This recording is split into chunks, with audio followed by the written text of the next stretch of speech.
Hello, everyone, and welcome. Thank you so much for joining us for today's workshop. Today, we are discussing an intro to palliative and hospice care. My name is Elijah Marquez, and I'm the Community Education Manager at Mission Hospice and Home Care. Mission Hospice is an independent nonprofit hospice, and we serve the San Francisco Peninsula and South Bay Area, and we're coming up on our 45th year of service. At Mission Hospice, we believe that everyone in the last phase of their life deserves care that's aligned with their beliefs, wishes, and values. And we have some very special programs, including our community education calendar, which this program would fall under.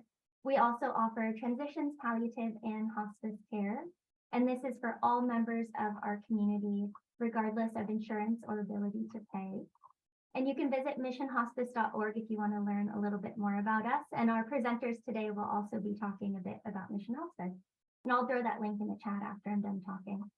So today's gathering is an excellent place to ask any question that you can possibly have about hospice and palliative care. We will try our best to answer every single one. If there's something we don't know, we can try and follow up with you.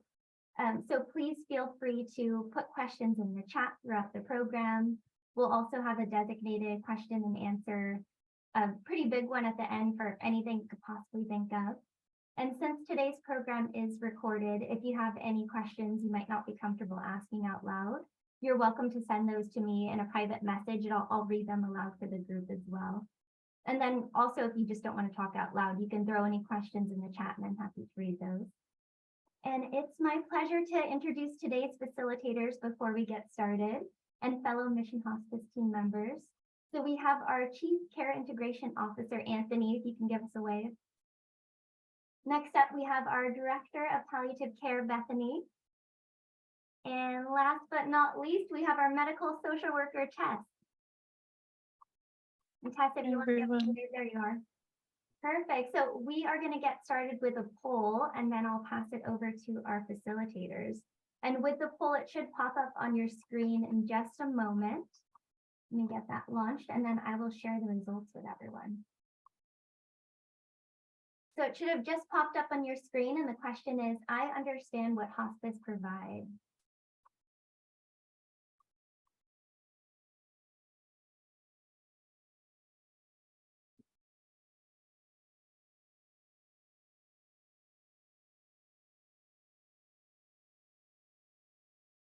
All right, I think we've got everyone.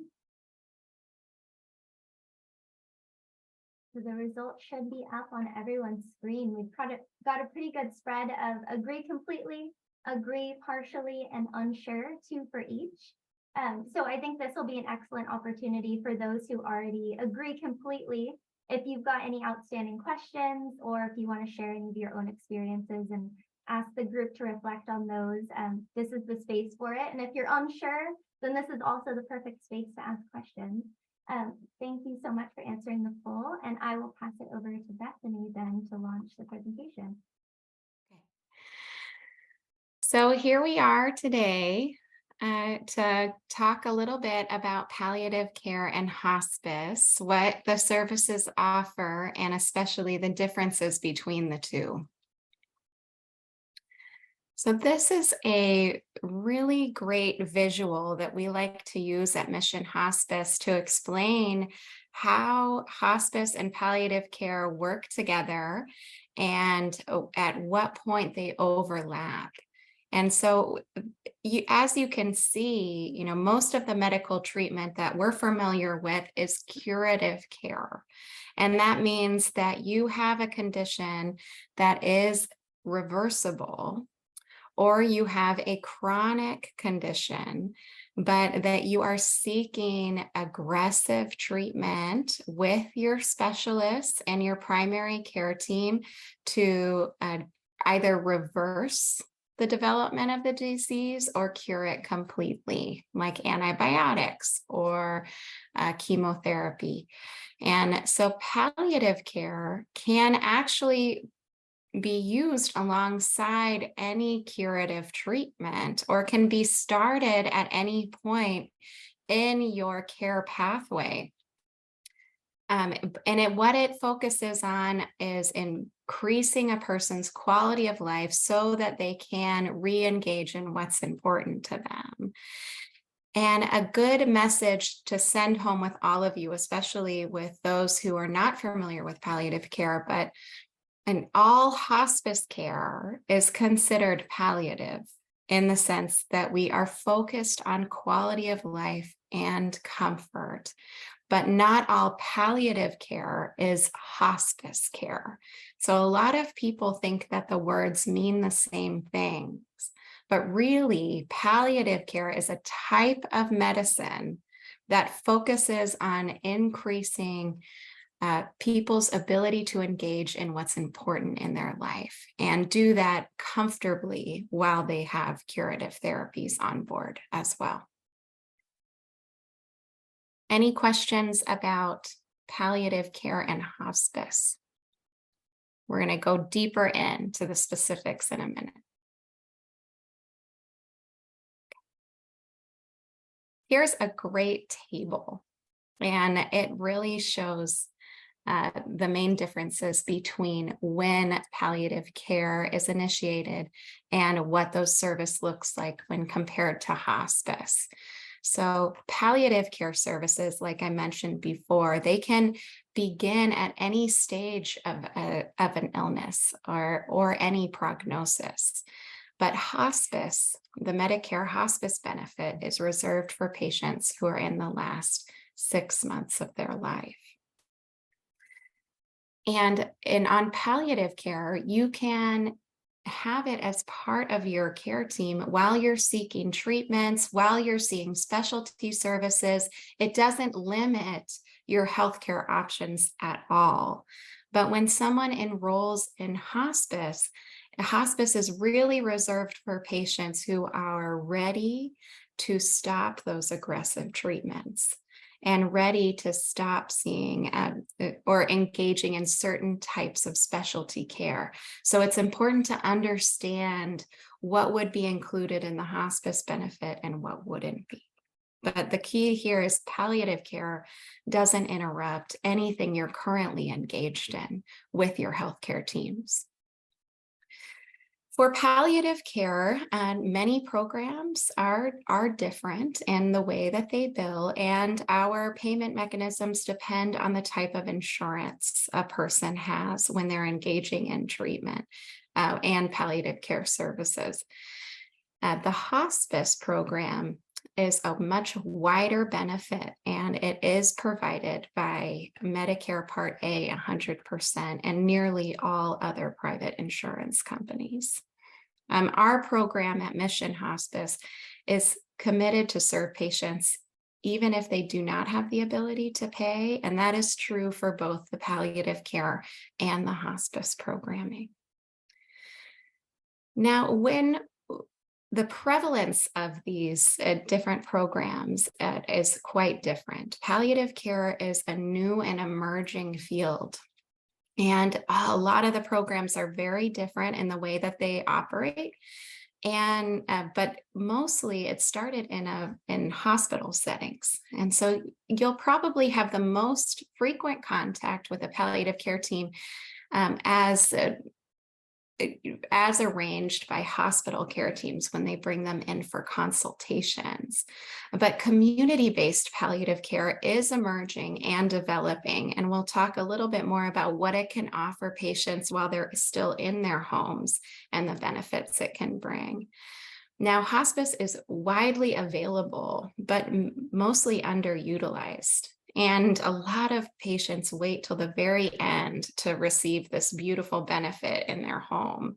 And I'll let Anthony speak to that a little bit further if he wants to add anything here. Yeah, so unfortunately, like the statistic says, 25% with the length of service under 5 days. We are seeing that more and more post-COVID. And so what that means is that our teams are responding in crisis for a person coming onto hospice. And we still do great work, but there's only so much our teams can do in a crisis, high acuity, only a week time frame. An ideal version of hospice would be weeks to months. So our teams get to know the patient and their families, get to know the symptoms and the what we're working with and kind of get ahead of any pain crisis or any issues that might come up. Otherwise, we're responding in a kind of a crisis, and just it's almost at times too much to get ahead of some symptoms.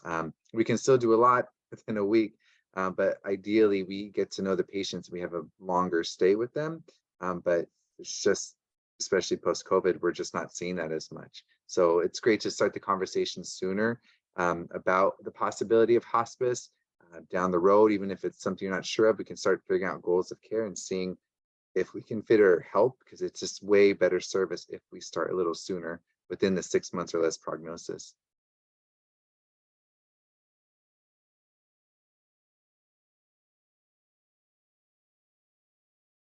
So I'm going to speak a little bit now about what you would expect from our particular palliative care team. And so I do want to emphasize here that other palliative care services might look different depending on what agency you're engaging with. But this slide really describes an interdisciplinary care team. You might expect this type of model from other community-based hospice providers who develop a palliative care program. Peter, do you have a question? Yes, I was going to have a question before. Okay. I was trying to figure out how to raise my hand. Given that some significant percentage of patients only end up in hospice, 25% or so end up in hospice for just a few days, and hospice is really designed to have patients there for up to 6 months. And you have a much better opportunity to really work with the patient and get them to where they would like to be if you have a little more time than just 5 days. I wonder whether it is information that is lacking in terms of not enough people knowing about hospice, be they caregivers or patients, or is it a matter of having to be kind of ready psychologically to look the Grim Reaper in the eye and give up curative treatment with the understanding that it's not going to change much for you anymore, and you might just as well kind of succumb and go into hospice. Mm-hmm. Your thoughts? Yeah, I'll start, and maybe some of my peers can jump in. So it's all of those things.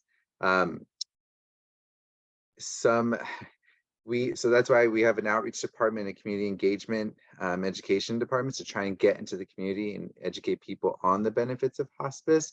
And that has been successful for us. And we actually get a lot of people coming to us because of that. Unfortunately, I would say the positive version I've heard of this, an explanation, is there are more treatment options out there, which is great. We'd want people to have more options. So things like cancer, people have more treatments to choose from. So sometimes maybe we think this is a theory of what we're seeing is a lot of people are trying more and more therapies until the point where their bodies really just can't take it. And now that looks like a few weeks when they come to hospice. So that's kind of a more positive version of that. But it is mainly an education thing. We work with several hospitals where people will describe some of their physicians as they don't want to give up. They want to do everything they can to try and help the patient. So it's working with those departments to try and provide them education that hospice isn't necessarily giving up. So a lot of it is education, and that's why we try and do events like this. We try and get out to the community. My outreach team follows up with referral sources to give them information on how to refer to us and how it doesn't have to be the mindset of it's the final week. Because a lot of doctors will actually say that they thought it was the final week or two and then it's ready for hospice. So a lot of it is education, but it's all those things working together.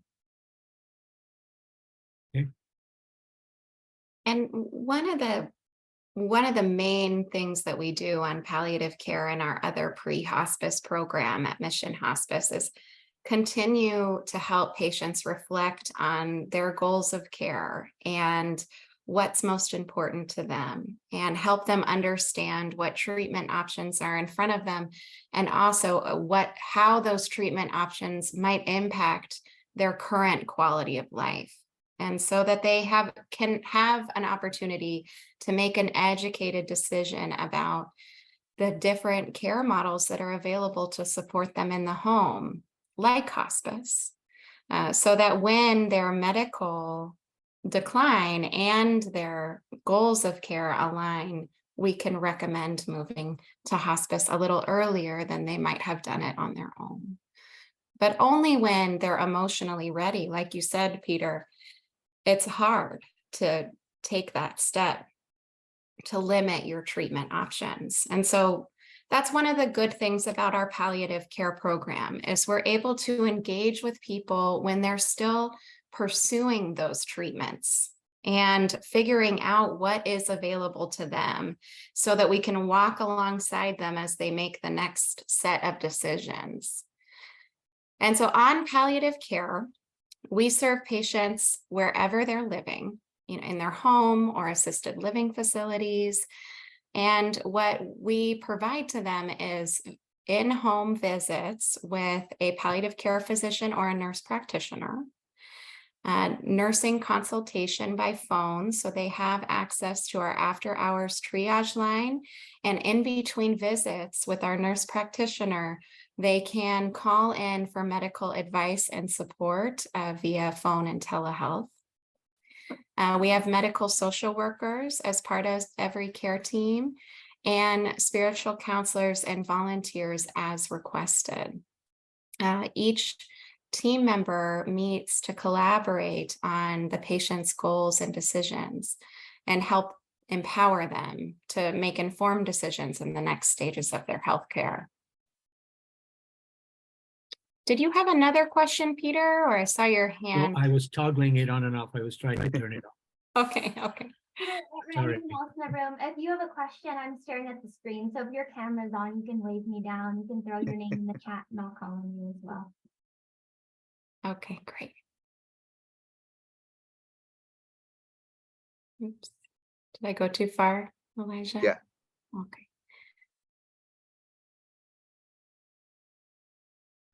There we go. And so hospice care, it's covered by Medicare and most private insurance, and we'll go into that a little more in the next slide. It's designed for patients with a life expectancy of 6 months or less. And this is, all these things we're going to talk about is not for you to necessarily be experts on. It's like working with your medical provider and us to kind of figure this out. And 6 months or less prognosis is really, it's just a window at best guess from your medical provider. It doesn't mean that you can only be on hospice for 6 months. We can talk about that a little later, but it's ideally when you're being referred, is that your doctor, in their best estimate, thinks the prognosis is 6 months or less. And it's also is for people no longer seeking advanced treatment. This includes chemotherapy, radiation, advanced curative medications. And again, that's not something that everyone's going to be an expert on, that we can help work with your medical provider to try and figure out. Hospice includes an interdisciplinary team approach for care, focused on comfort and quality of life rather than a cure. I always say end-of-life issues are very complicated. That's why hospice is designed with multiple team members in place to deal with all the aspects of what's going on when someone's dealing with end-of-life, from emotional to medical, spiritual, physical. That's why there's multiple team members, which include a nurse, an MD, and our NP, a nurse practitioner, medical social workers, home health aides. They do personal hygiene. They're not meant to be like a caregiver. They're meant to come in and do personal hygiene 2 to 3 times a week. Spiritual counselor. People often think that this is necessarily tied to a specific religion. It can be, but it's also for just spirituality. Kind of exploring the meaning of the moment for people and whatever their spirituality is surrounding that. Bereavement deals with grief and loss. After somebody passes, support is available to the family and friends. The bereavement department will follow up. This can include individual counseling sessions, attending some of our bereavement or grief groups. And even before someone passes, we have offered bereavement support to the family. It's not uncommon for us to meet with the grandchildren in the home, providing pre-grief support, anticipatory grief support for anyone who needs it. A lot of it is education, but it's also just emotional support. Volunteers, we have an amazing volunteer department.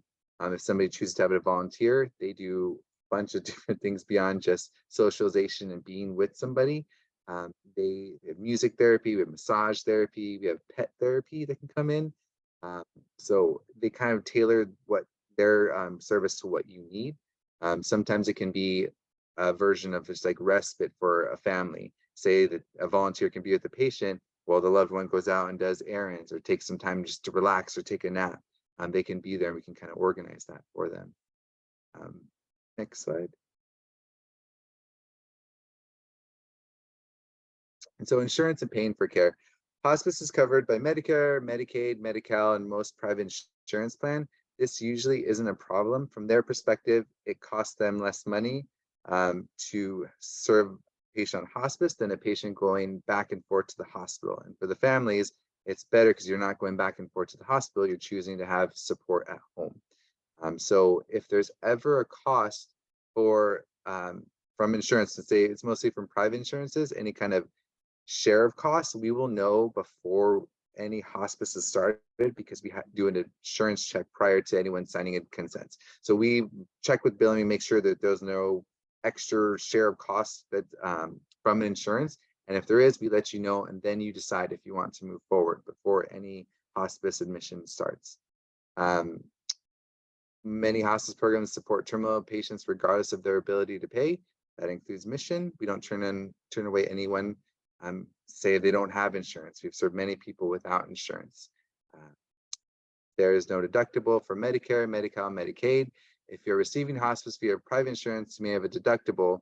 Your hospice provider can check this for you, though it's worth checking in advance of need services.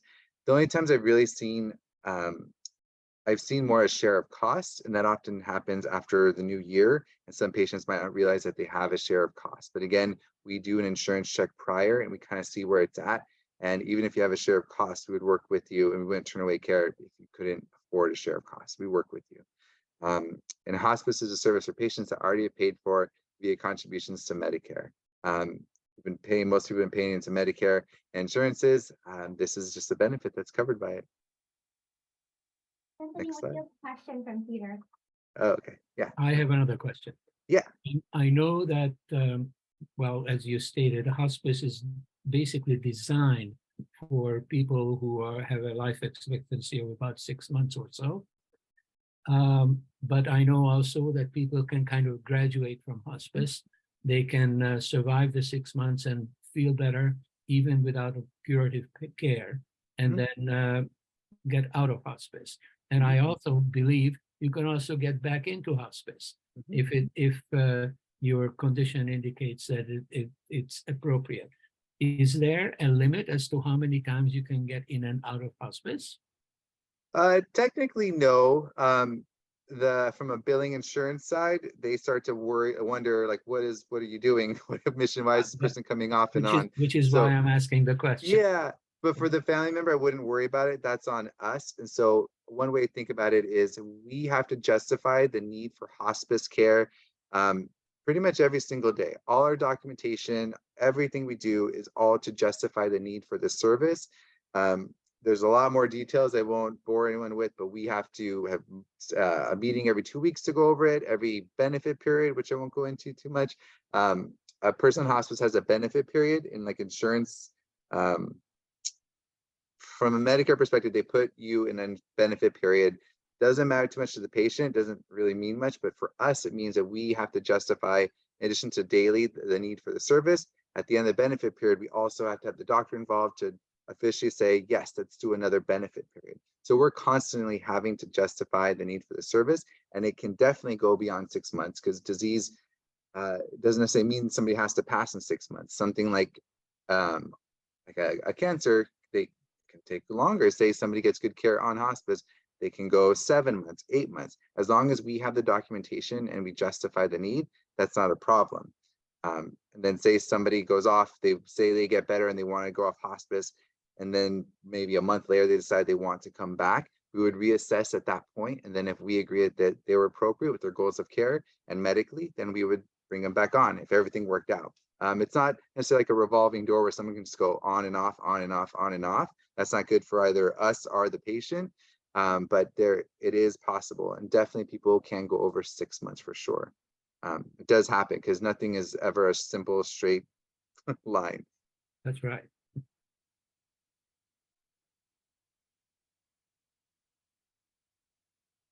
Perfect. Hi, everyone. I'm Tess. I will be talking the next services. Can you all hear me okay? Mhm. Yeah. Okay. Yeah. Okay. So I want to touch on when it's really just piggybacking on what Anthony already said, but what services you can expect and kind of the team, interdisciplinary team support you can expect when you come onto hospice. So the first thing noted is hospice MD oversight. This is a really big distinction when patients come onto hospice care, because with curative care, they've been used to working a lot with their doctor, right? Maybe emailing with them, having a lot of communication, meeting in person with them quite a bit. A difference when patients come onto hospice care is that your main contact is really going to be your nurse. The nurse is what we call your case manager, and she or he is always in constant communication and contact with the doctor. But we just like for people to be aware that the hospice doctor is always doing an oversight, but you're not going to see as much face-to-face or direct communication. It's really guided through your exceptional nurse. So patients that come onto hospice care, they are entitled to 24-hour nursing care via phone support. So that one of the first things that I do as a social worker in the home is, after outreach has gone in and after a nurse has done the intake admission, I will go in and say, just to be sure that we're all on the same page, you now can call us instead of 911, right? So you know how our whole lives we're told, call 911 emergency if you need anything. We're putting that away, but you can call Mission Hospice 24 hours a day, 7 days a week, to talk to a nurse directly to get your care needs met. So what that also includes is it includes triaging. So if you call in and you say, hey, my loved one is experiencing this symptom, what do I do? The nurse will give you directions over the phone. And then if need be, a nurse can come out anytime to further assist. Or the nurses typically visit patients once a week or again as needed. If our patients have wound care needs, is going out there 2 to 3 times a week to assist them with that, but it's a minimum of once a week typically, but it can be more if need be. And the nurses are exceptional in that they collaborate with the doctor to get all of the medications, any incontinence supplies, any bathing needs. They are really the care manager that oversees the whole patient with the family. Next, we have social work support. That is my job. I'm a little biased, just a tad, but we have wonderful social workers at Mission. And our job, when I meet families, I always let them know that my job is to really help assess what their goals are and then ensure that they're being met. So I always like to say that our wonderful nurses do an exceptional job of fulfilling the needs of the physical and emotional realm of support with families, but the social worker's role is really predominantly the emotional support. So that's for the patient's journey or the families, right? So the nurse, their patient is always going to be the patient themselves. For my social worker, the patient might be the person that I'm in most contact with. It might also be the prime member or another family member. So we help with things like the POST, the bright pink piece of paper, also known as a DNR. With those, we help family members fill out their healthcare directives. So if you're no longer able to speak for yourself, who do you identify to speak on your behalf? We also help with final arrangements. We are very happy to hold family members' hands through that, or also patients that would like a say in what they want after they're gone. We also help a lot with placement and caregiving resources. So whether that's getting someone to come into the home or facilitate a meeting to discuss the patient's needs to see if they would be best served elsewhere. We facilitate a lot of family care conferences to ensure that our team, and then if they're in a facility or boarding that team is all on the same page regarding what's important to the patient. Next up, we have our exceptional spiritual counselors. Oftentimes when families hear this, they might get a little confused or maybe suspicious, or one of the likely comments that we hear is, "Oh, I'm not religious," which more than appreciate.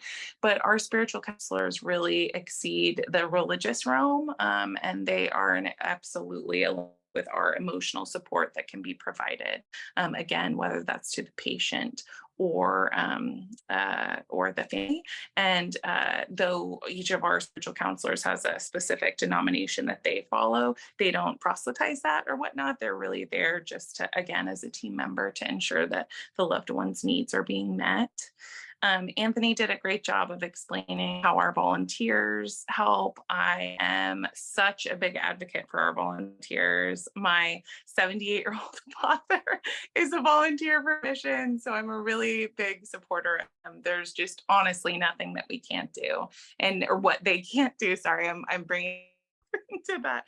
But what I tell people about Mission and how we're different in a lot of ways, but the our volunteer department have been able to make happen is truly exceptional. So they're some of my favorite people. Other aspects that you can expect when signing on for hospice care is our wonderful home health aid support. Anthony mentioned before, it's a really very well-trained and individual to come into the home to help patients bathe. So whether that's assistance getting into the tub or shower or just getting a bath, they do such a great job and are really, really skilled in their craft of ensuring that the patient is comfortable and clean. And lastly, two more, sorry, grief and loss counseling.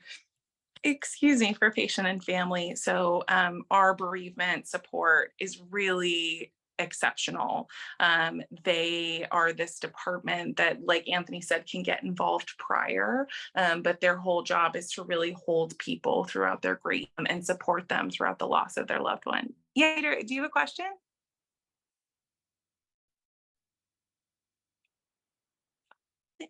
I can't hear you. Can everyone else hear? You're on mute, Peter. I get muted. Okay.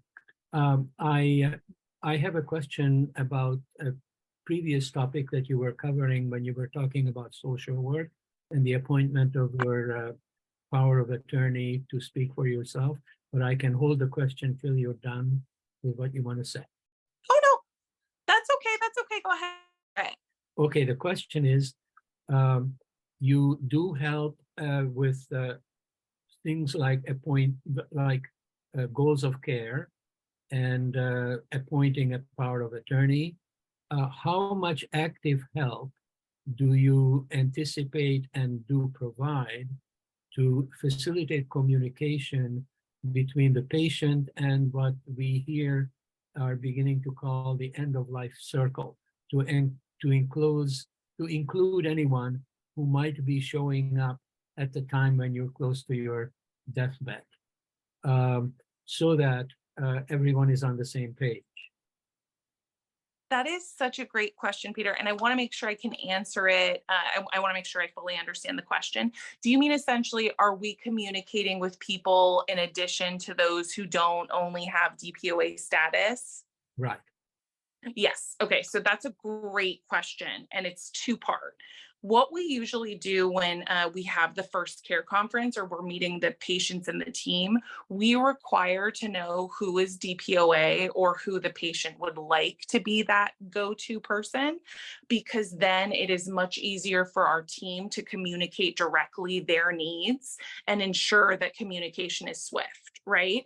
We usually encourage family members, like if there's a lot of loved ones in the area or there's email chains, to either do a text thread or an email thread with updates as needed, just so that we're not calling too many people each day. Do you know what I mean? However, we are very happy in that. The second part of that is, if the family or patient would like some assistance in explaining medically or emotionally what's happening with the patient, we're very happy to have a care conference with everyone where everyone can be in the same room to absorb all the information. Did that answer your question? Well, it certainly partly does, but these are steps toward trying to get everybody on a shared understanding, some semblance of consensus and agreement as to what the goals are and what the care decisions are likely to be if the patient cannot talk for themselves. Yes. Which is where the POA is the officially designated person who takes over, but the POA is not always available, and frequently there are some frequency. There are situations where people show up, and people appear to know better than anybody else, and some chaotic situations may result. So how much do you anticipate that and try to work toward a situation where this can be avoided? Mm-hmm. That's such a well put question, Peter. And you must have worked in hospice either now or in a past life. I have not, but as Elijah knows, I work on the end of life issue in a rather concentrated fashion. Yes. Okay, yeah. So it's like you know what's going on, and you have a lot of experience. I think for our team, something that we try to lay initially in the groundwork is one, understanding the patient's wishes, right? Really getting as clear as possible as to what exactly and specifically they have made of utmost importance. That's number one. Number two is in a tactful and kind way, trying to separate a patient's want from a family member or a friend's or a personal want, right? And part of my job actually as the social worker is to constantly be coming back to that, right? To revisit, okay, I really appreciate your comment. How can we ensure that this is what patient X wants, right? You know, and I've found, at least I think Anthony and Bethany would probably say the same, or maybe, you know, maybe they'd have something different to share, but sometimes usually it's getting to the root of the issue. And sometimes that root is the fear or the sadness associated with what's happening, right? And so it's leaving the space for that and the sadness associated, or the real fear or anger associated in this person dying, right? And so making space for that. I've had people tell me to my face to get lost once I try to go there, and that's fine too, but just trying to separate them out from the personal want and the patient's want. And I think the last thing that I'll say, because I obviously talked too long, the last thing I'll say about that is when we can see that family dynamics or friend dynamics are brewing, we really try to get the whole team in to be as supportive and assistant or to assist the family in kind of getting ahead of this as much as possible.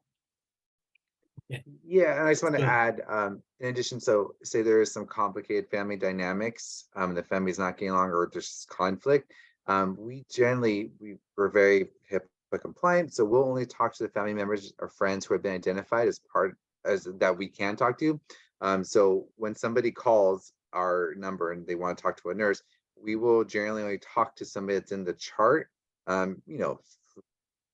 So our nurse could say, you're not in the chart, I can't give you any information. And we've had to do that because there's been some family conflicts where they're not talking to whatever this person or whomever, and they don't want them updated. So we follow what the family's wishes are, and we put that in our chart. So anyone calling will know who we can talk to and who we can't. And like Tess, a lot of the social workers work, and the whole team is really teasing out who we can talk to, who needs to be updated and what.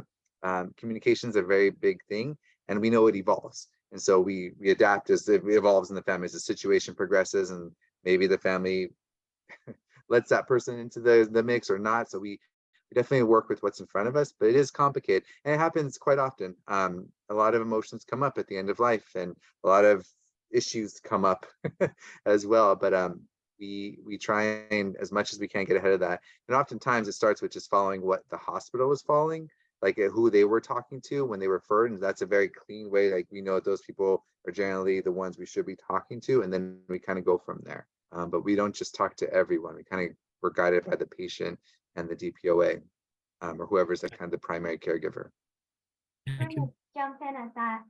Can any of the three of you define for a minute or two what the DPOA is for those who don't know yet? Absolutely. Go ahead. You No. wanna take- I can do it, but I'll let you do Only it. acronyms. I just want to make sure because I know sometimes I don't even recognize the acronyms we use every day. Yeah, absolutely.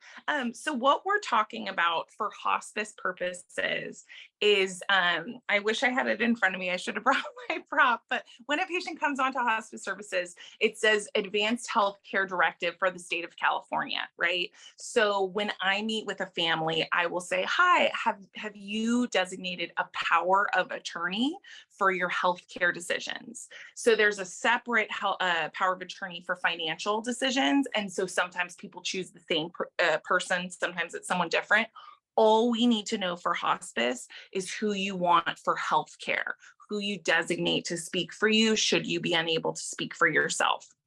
And this is a form that your social worker can sit down and review with the patient and the family members as well. And then we will work through getting it signed. We can get, the family has to pay for it, but we can also get notaries, public notaries that come to the house to notarize the document as well. And what that document is solidifying is exactly what Anthony was saying, who we can talk to about your medical care, and should you be unable to speak for yourself, who is making those decisions for you. Does that make sense? Yeah. I'm going to throw another question out for this slide. So if anyone in the room is not from our service area, is this sort of offering something that they might expect from their local hospice as well? Yes. For the most part, Bethany, keep me honest here. So we're a not-for-profit hospice, and so we do go above and beyond the basic hospice benefit. And a good example of that would be bereavement. We've heard from other hospices that the bare minimum that they provide would be of just a volunteer making bereavement follow-up calls, and that's enough to satisfy the benefit. At Mission, we go far above and beyond. We offer the counseling sessions. We offer our bereavement department actually is LCSWs, licensed clinical social workers. They offer and develop a lot of amazing groups working with Elijah, covering the whole spectrum of grief and loss. And so we do a lot of community offerings and education into the community. They developed a program. This is just like one aspect. They developed a program where we have these backpacks for kids to help them process with a lot of like materials and art and activities to help them process grief.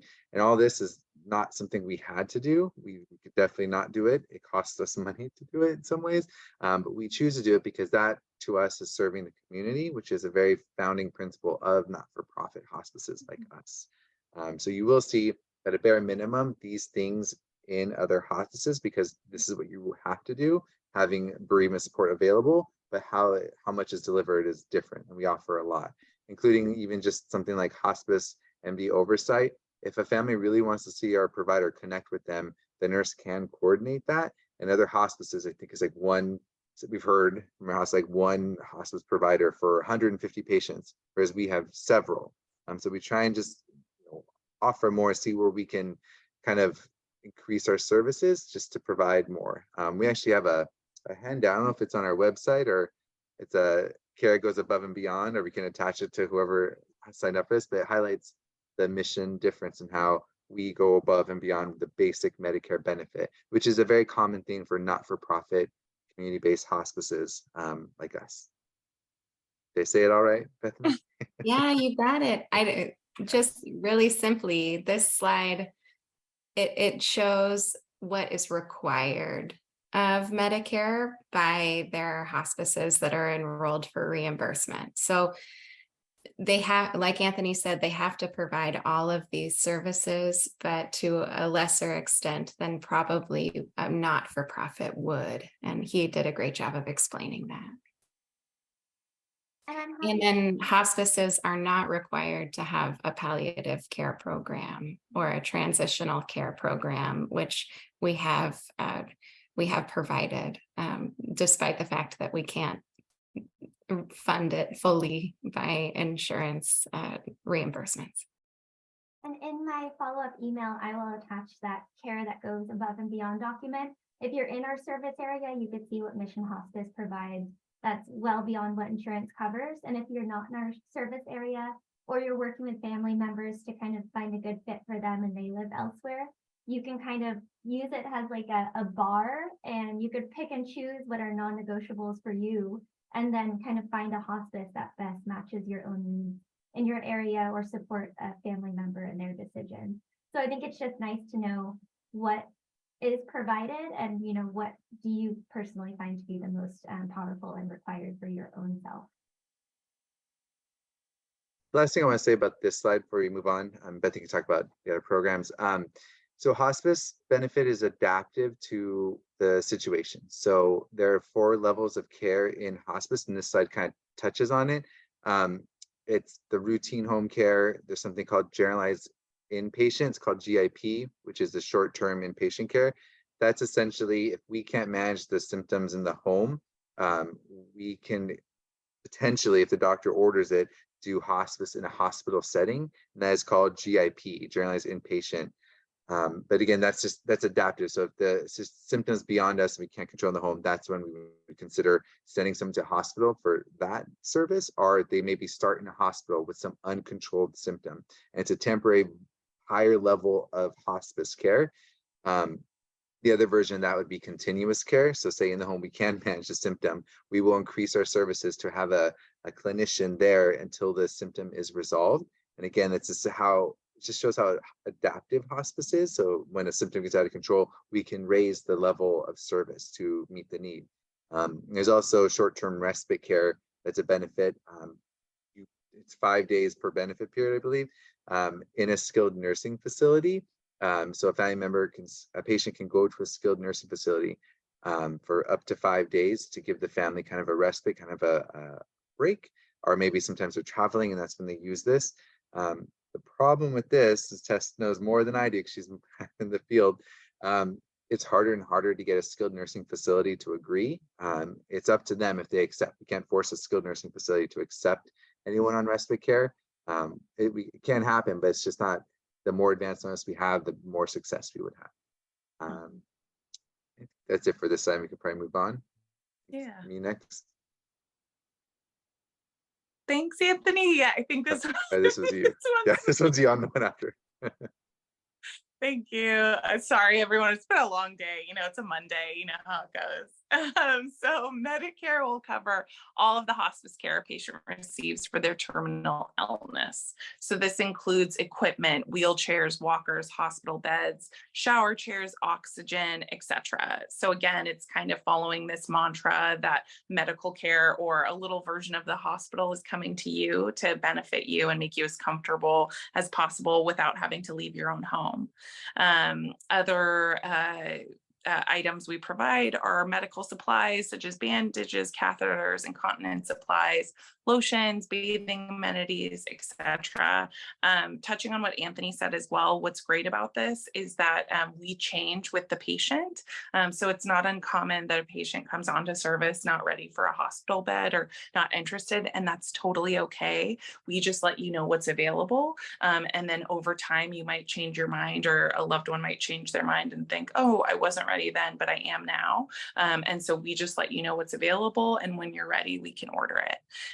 The other thing that's really nice that is very touching for me when people do come onto service, when the medication comes to the house, like I'll have daughters or spouses be like, oh my gosh, you don't know how many lines I've waited in at CVS, or, had this issue, or, gone here and they said that the prescription wasn't ready. So it's really lovely that the medications come to the home, which is another benefit of our services.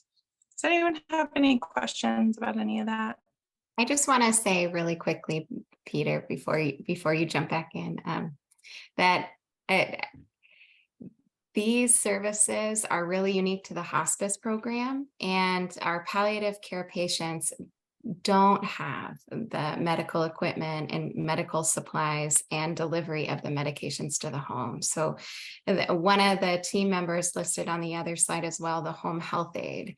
and the ability for nurses to visit after hours and over the weekends. Those are both really unique to our hospice level programming. And it's a very stark difference from what we're able to offer on the palliative care side. So go ahead, Peter. Yeah, I have a question about the last point. Medications related to comfort or the hospital diagnosis. What is the hospital, not hospital, hospice diagnosis? What is the hospice diagnosis that is different from comfort medication?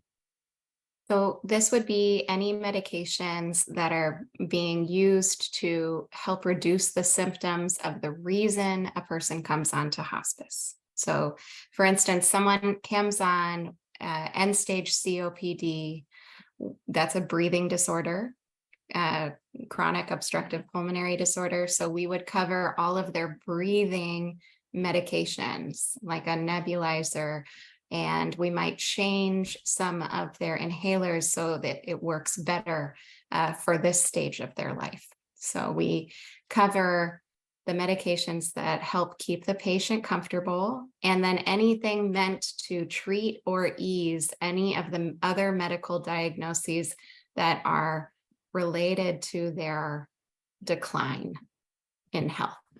And those are not considered comfort medications. Not always, not always. So a blood Yes. pressure medication, for instance, is something that is something we continue and provide to patients.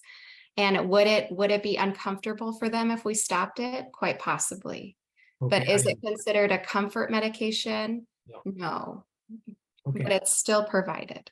So anytime a patient has questions about what will be included in their hospice benefit and what won't be, they can ask their hospice team. They can even request a letter detailing what will be provided by hospice and what won't.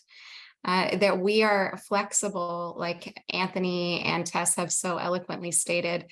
We meet the patient where they are with what goals they have, and we try to make everything a care plan fit for their individual purpose. So just let us know what you need and we'll figure it out as a team.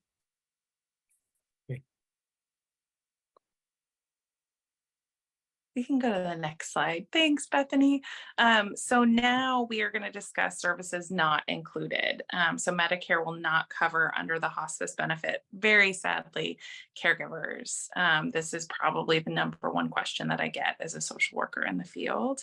Unfortunately, Medicare does not cover caregivers. However, your social worker will be able to assist you in figuring out any grants that you might be able to apply for, or any private caregiving agencies as well. That you might want some support in looking into. Medicare will not cover curative treatments, including prescription drugs intended to cure the disease. They do not cover room and board costs, except in a skilled nursing facility for Medi-Cal patients. So I'll just do a quick little intro about this. So if our patients come onto us with Medi-Cal already or needing to apply for Medi-Cal, the social worker will assist with that. And then if need be, the social worker will reach out to see what facilities in the area could take the patient. Please just be aware, if you or a loved one are considering this, it can take usually up to 6 months to find a bed for placement. Not always, but again, the more time we have, the better, especially with COVID. You know, it was already an impacted system and now it's kind of gone haywire. And I'm so sorry if you guys can hear my neighbor's dog in the background. Apologize. They weren't included in the Zoom. They also do not include ER visits, inpatient care, or ambulance transport unless arranged by the hospice team. So this is again going back to that notion that we are not calling 911 anymore, right? That we're calling Mission Hospice to get assistance out there. And so this is a very, very frequent question that we always make sure that families are aware. Should they decide to revoke hospice services and go to the ER, that's fine, but they have to let us know. And then they are responsible for those costs associated with that. Okay. And then lastly, the hospice social worker can connect families with support resources as needed. You can always just give us a call. We are always very, very happy to help out. And this is So Anne. yes, we kind of discussed this. How long can a person be on hospice? As long as the patient maintains a life expectancy of 6 months or less and continues a slow decline. Well, hospice is available for at least 6 months. The average length of stay is far less, stays weeks, when almost everything feels like a crisis or emergency. Earlier hospice enrollment can help avoid these situations. So again, I wouldn't worry too much about the 6 months. That's for our side to kind of figure out with your medical provider. In terms of, like, say we felt that somebody no longer qualified for hospice, we give the families and the patient much advance notice, and you can even appeal if you disagree with us, and you have a right to appeal. And then a separate independent agency will review and either agree with us or agree with you. And either way, we just follow whatever the decision is. But there would be no surprises that you would be coming off hospice if you get to that point. We would be working with the families, and should not come as a surprise, because we would be like talking about possible discharge, maybe the patient stabilizing and may not qualify for hospice in a few weeks or months. And so we work with the families, and we don't want to surprise anybody, because that's not what we should be doing. But again, don't get too stuck in the 6 months. That's more for us to kind of figure out. And then if we determine that they do meet, or your provider determines that they meet 6 months less prognosis, we can move forward with admission. But as long as we can justify the need for the service, we can keep going. And decline goes all over the place. Different diseases act differently. Some are very sharp declines, some take longer. Like Alzheimer's and stage Alzheimer's, that one takes usually much longer than something like a metastatic cancer, but you've seen the flips of that. So yeah, I think JD has a question. Hi. Hi. Yes. Just wanted to clarify the last slide window. When it said what Medicare does not cover, and at one point it says does not cover a skilled nursing facility unless under Medi-Cal. Could you clarify that? Sure, absolutely. So when a patient has Medi-Cal insurance, that typically there's usually a share of cost, but essentially the state, because they have Medi-Cal insurance, the state will pay for the loved one to be in a skilled nursing facility. If you do not have Medi-Cal insurance, Medicare will not cover for your loved one to stay in a skilled nursing facility while on hospice care. That being said, there is out-of-pocket pay and sometimes additional insurance coverage might cover some of it. So a great question is, some people have long-term care insurance. And if you have long-term care insurance, you review your policy to see what facilities they would cover or would assist in coverage. But specific for skilled nursing facilities, the only way that they will be essentially paid for you is through Medi-Cal. So is this because usually Medicare covers skilled nursing facility only after someone's been in an acute care hospital for a certain period of time? And of course, they wouldn't be in an acute care hospital if they usually are on hospice, unless it's for something unrelated, like if someone was dying of cancer, but their diabetic condition was having a problem and they could be hospitalized for that. And then if they went to a skilled nursing facility after a few days in an acute care hospital, would Medicare cover it then? That's a It's really tricky. Yeah. Oh, go ahead, Bethany. Can I jump in? I'll just say it's tricky. Well, Probably no. JD, if someone is enrolled in hospice and they have another condition that is contributing to their decline, it's still considered a treatable hospice condition. So we wouldn't send someone to the hospital for a diabetic incident if we were treating them for their terminal cancer diagnosis. So the rehab benefit that is provided by Medicare has a limit. You get a certain amount of days a year. What Tess is talking about is long-term stays at skilled nursing facilities without a skilled rehabilitative goal.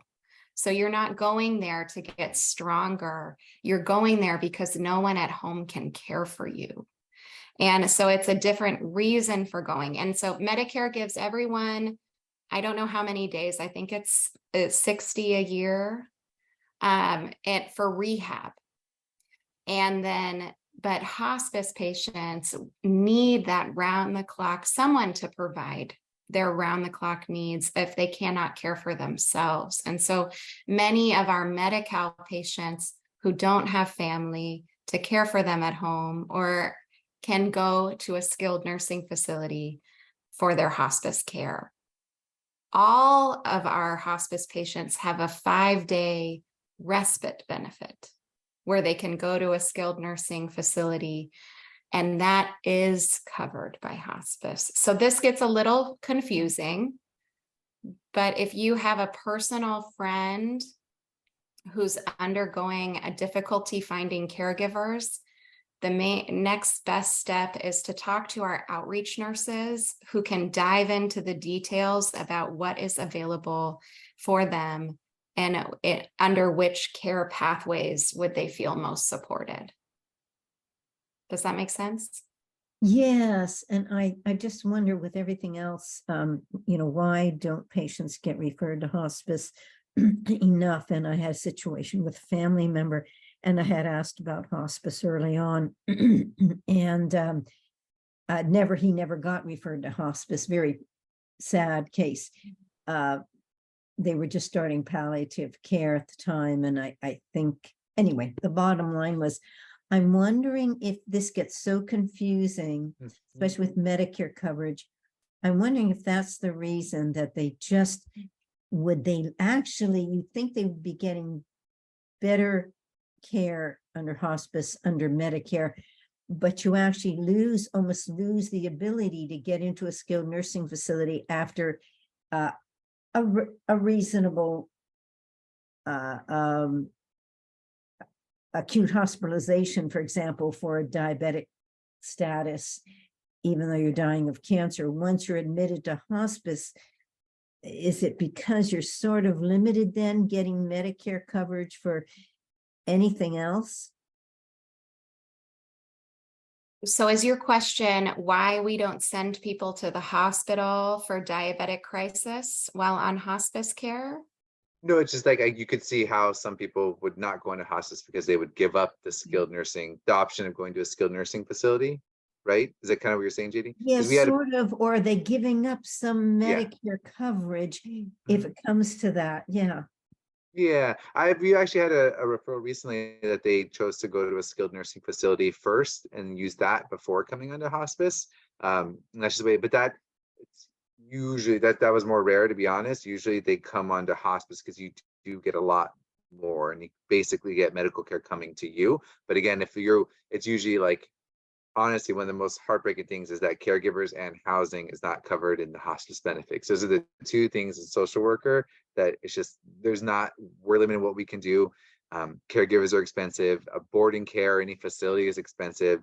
Privately paying for, it's just unfortunate. And so we have situations where families can't afford to care for a loved one. And yeah, maybe they can come off hospice, go to a skilled nursing facility for rehab, but that would be temporary anyways. So it's not a long-term solution. I wish the benefit were designed to cover some form of caregivers and some form of housing support that would more people to go on it, and it would just be so much more beneficial to everyone. Because that's just the hardest thing we have to deal with that we don't have an answer to. So Mission Hospice has a limited inpatient hospice. And we have we call it our Mission House Woodside. It's a boarding care. And that, again, because hospice doesn't cover a room and board, there's a private daily rate for that. But it's a higher level of care provided than traditional boarding cares, which are little homes converted into like rooms where patients can be in each room. Ours has round the clock nursing care, which the general boarding care in the community does not. In addition to like working with our medical director, and we have LVNs and home health aides in there. So there's a lot more support in ours, but that again, there's a separate daily rate. And Elijah just put in the link to our Mission House. And so as well.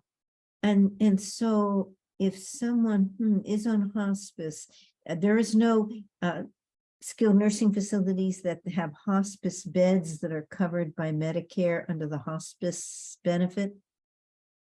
Not by Only if Medicare, it's, yeah, not it's not Medi-Cal. covered by Medicare. They can be covered by Medi-Cal or long-term care insurance.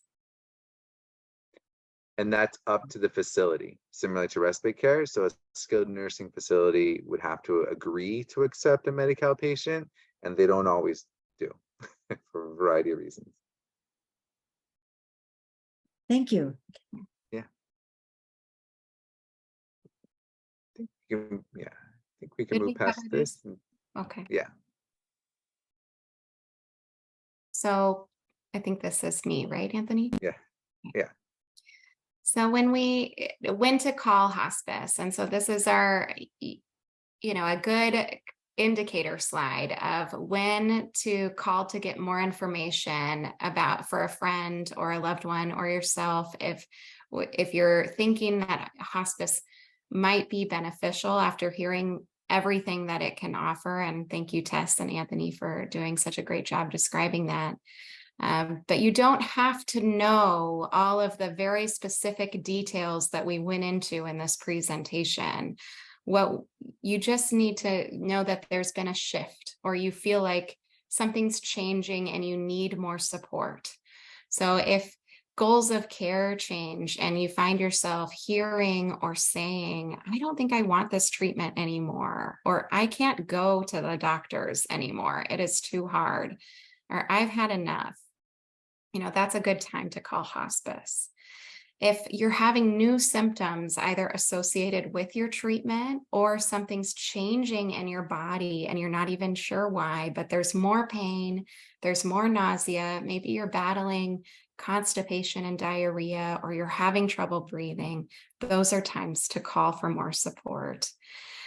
If you notice that your loved one isn't eating as much, or they're sleeping more often, or they're eating a lot, but they're still losing weight, or they're confused or having anxiety related to their condition or the changes in their body, or if they used to be able to care for themselves by themselves, but now need more support, that's another reason to call. And again, we have this team of outreach nurses that will come out and talk to you about your specific health condition and what options are available to support you and what is most important to you and your loved ones right now.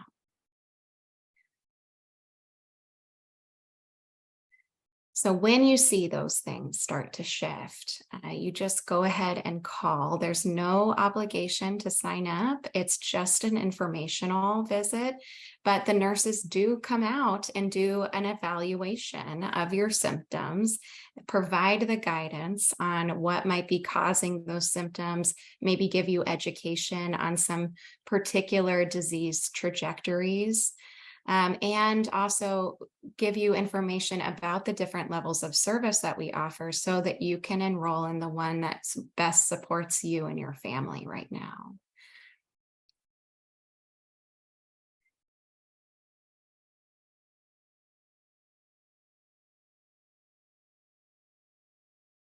Yeah, okay. So this is a really beautiful quote we had from one patient's son, Mike. We thought hospice meant that she was going to die immediately. And now I realize it just means that she's living with more people caring for her. And that was a good idea, an expression of, what we mean to do here with the Mission Hospice. We are trying to support you, support the people that matter most to you in the most sensitive time in their life, not shorten that time that you have with them. And that's, just a really important part of our mission at Mission Hospice. And so I wanted to talk just for a minute. We're going to pop up a little sticky board where we can each put in something that makes our life meaningful. So I want everyone to just take a minute and reflect what makes life meaningful for you. Can you share that for us, Elijah? Definitely. And if there's a couple things that make your life meaningful, which I'm sure, we have more than we can possibly state right now, feel free to just share a couple with us. And I know the team maybe can even talk a little bit about how hospice can help support those things and incorporate them while you're on hospice services. Can you all see my screen here? Oh, good. I got some head nods. So what I'm going to do is put what I just shared on my screen in the chat. And if you're comfortable with it, otherwise you can also just throw your responses in the chat. We have a small enough group that we can do that. But if you click on the link in the chat, it lets you make kind of a virtual sticky post-it note. So I can walk you through what that looks like. So I'll hit this little sticky note on the left here. And then for me, what makes life most meaningful, I would say, is my partner and my cat. And I can change the color if I want and then throw that on this little board here. And now we have a little collage, and anyone, even our facilitators, can participate in throwing something up on here that makes their life meaningful. And I will stop my screen share just for a moment so everyone doesn't have to juggle multiple things at once. And if you have something that you think makes your life meaningful, but it's a little hard for you to open that link, I'm happy to add it to our little visual here.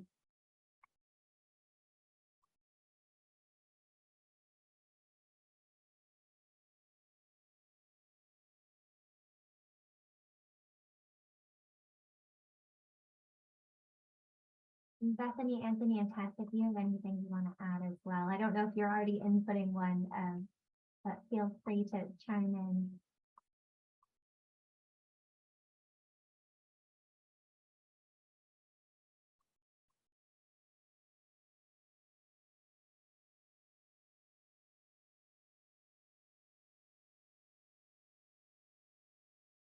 Well, mine just keeps crashing. Mine too. I'm trying to Sorry. add something. So does So mine. just Sorry. say it out loud. My children really have been a source of great meaning for me, and being in nature is something that I really value.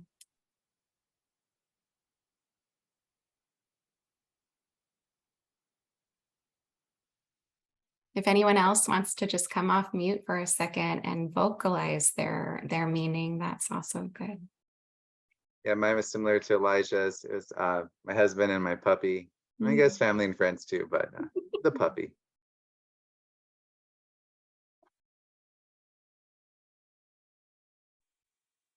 We have one in Yeah, the chat. Being able to communicate with family and friends makes life meaningful to me.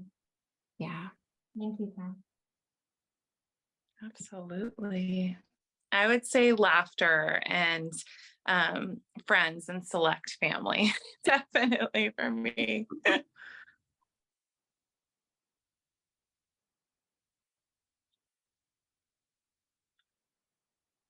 All right, I think we can move along to the next component, and I will kind of chime off of all of that and say, this is an important question to think about every day, because even Tess said it, some families, so you have the autonomy to make this decision of who's in the room with you at end of life, whether that's your partner or your cat, or your crazy aunt's locked outside and she's not allowed in. All of that is okay, and all of that is something that your hospice team and your family and friends and loved ones can help make sure that whatever means the most to you in life is something that can be honored at the end of life as well. Thank you, Elijah. Okay.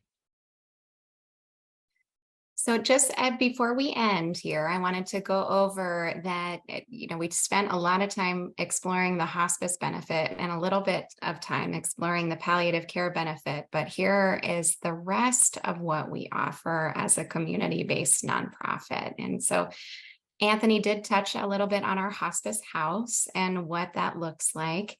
It's a beautiful home. There's a link in the chat. Please take a look at the services it offers and the comfort it can provide families who are in the final weeks of their life.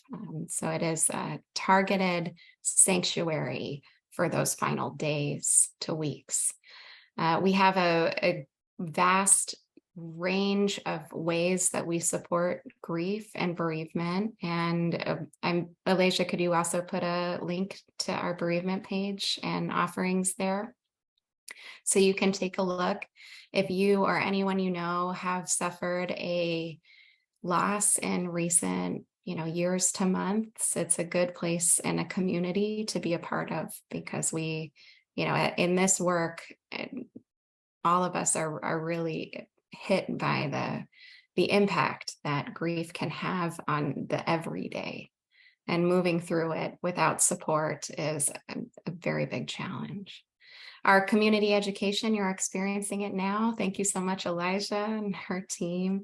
We're happy to talk to anyone and everyone. So if you know of people who could benefit from us, a webinar like this one, please let us know, and we're happy to do more education as we can. The next slide is going to detail a little bit more about our community service transitional care program. So here's a brief description of each in words. But our transitions program is a non-medical support program for individuals aging with chronic disease. So this program is grant funded. It's completely free and available to anyone who needs it. It includes primary care team of a nurse navigator and a volunteer. And so I'm the nurse that leads this program, and our goals are to help people define their goals and understand what the healthcare system has to offer them. And so we also involve spiritual counselors and social workers as needed to support people in those goals. We're comfortable reviewing and helping people complete the physician order for life-sustaining treatment, or the POLST, or the California Advanced Healthcare Directive, so that their decisions can be honored at different levels of the healthcare industry. So what a patient would experience on this program is an initial evaluation by a nurse, and then a nursing follow-up as needed. Now, we're not going out there to do wound care or medication management, but it's more of a consultative service. I don't know who to call. Am I eligible for home health services? Do you think it's time I start talking to my daughter about hospice care? Those are the types of questions we assist with. Also, community resource finding, like caregivers, Meals on Wheels, Ready Wheels to transport people to and from medical offices. And of course, our volunteers who are dedicated to multiple disciplines: pet therapy, music therapy, aromatherapy, I'm sure a Reiki therapy, healing touch, a beautiful offering to bring into the home. Also, we help combat social isolation for people who can no longer get out of the house to see the people they care about, or who are having trouble getting to medical offices. So we help people define what's important and then help them access it. And that's what Transitions is meant to do. Any questions about the Transitions program? Okay, then I think the last slide here is just an outreach team member, how to access us. We talked a lot about the outreach team today and the huge benefit they offer free of charge for their informational visits. So please call anytime or email to get more information about what we can do to support you and the people you care most about. Should I leave that up while we do questions and answers, or go ahead and pull down the screen? I can also put this contact in the chat for everybody to copy. And If you could put it in the chat, that would be great, Bethany. And then I'll add everything we covered today. I'll try my best to send a very comprehensive email. Even during the program, we had a couple of people reach out and say, I have caregiving issues, but I'd still love to listen in and see what you covered. So I know that sending these resources out will definitely be something we would love to do to support all of you. And Bethany, you sent that directly to me, so I'll copy it and send it to the rest of the group here.